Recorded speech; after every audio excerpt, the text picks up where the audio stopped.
crab and prawn ball soup, otak-otak, mee siam, and even pulut panggang. These are just some of the recipes that can be found in My Favorite Recipes, a timeless cookbook by Ellice Handy, which has been republished many times over the past half-century.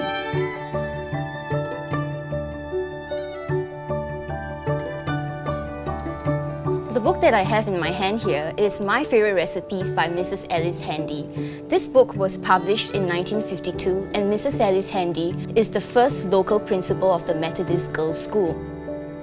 Mrs Wee, I understand you were a teacher at that time. Could you share why was this cookbook produced? It was Mrs Handy's effort for the building fund. And in fact, she took no profit from that first edition.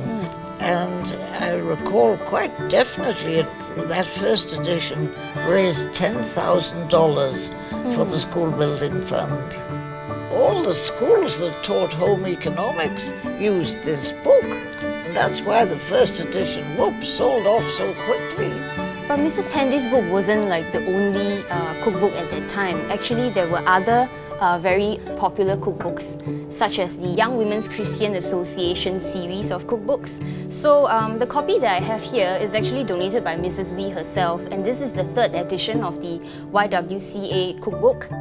Most of the cookbooks at that time were typically written by expatriate women in Malaya, like for example the YWCA book, right? And they typically contain a lot of European recipes actually, and not so much of the local foods. So this is what makes Mrs Handy's book really special at that time, because it contains a lot of local recipes. Mrs Wee, are there any recipes that you use from this book? I do recall the baked tauhu, which was such an easy and delicious recipe. And we used to make coconut ice candy as gifts for children's parties and things like that. I would just like to highlight, actually, there's a recipe for diced chicken. It's a sandwich filling. Mrs Handy actually learned this recipe from Miss Sophia Blackmore, who is the founder of the Methodist Girls School. Aside from the recipes, you would notice that actually the book cover is very intricately designed and it's very colourful. No. Mrs Wee, do you know who actually designed it? Well, I think it was under the guidance of the art teacher, but the actual drawings, I believe, were done by a little girl called Shirley Lim.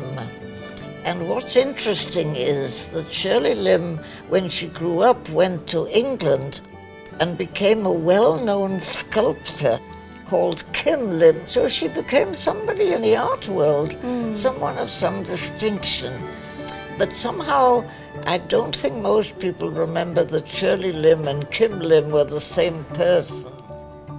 Mrs Handy, in the foreword, also thanks Mrs Tan Yong Tai. I believe that is the art. Is that the art teacher? Oh yes, she was a very, very good artist called Mrs Tan Yong Tai, and she would have, I don't recall the details, but undoubtedly she would have guided Shirley in this. One of the things that people highlight about Mrs Handy's book is that she wasn't a professional cook. She was just your average home cook. And you know, in her foreword she thanks her friends for contributing and all that. Like a lot of cooks, East and West, she had always just judged the amount. She'd never given measures when she's cooking. But of course, when she was putting it in a book, she had to have measurements.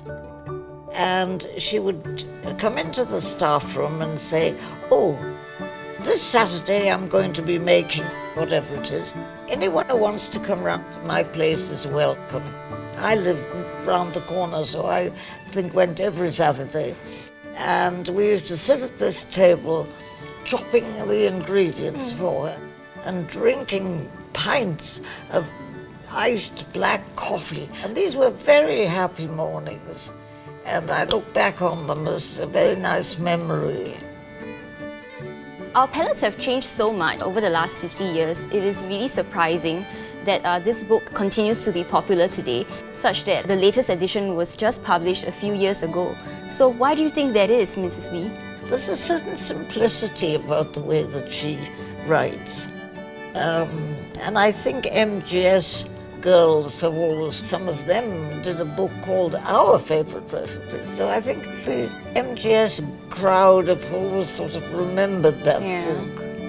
Now it is true, there are many very good recipe books now, but this one has a kind of enduring quality.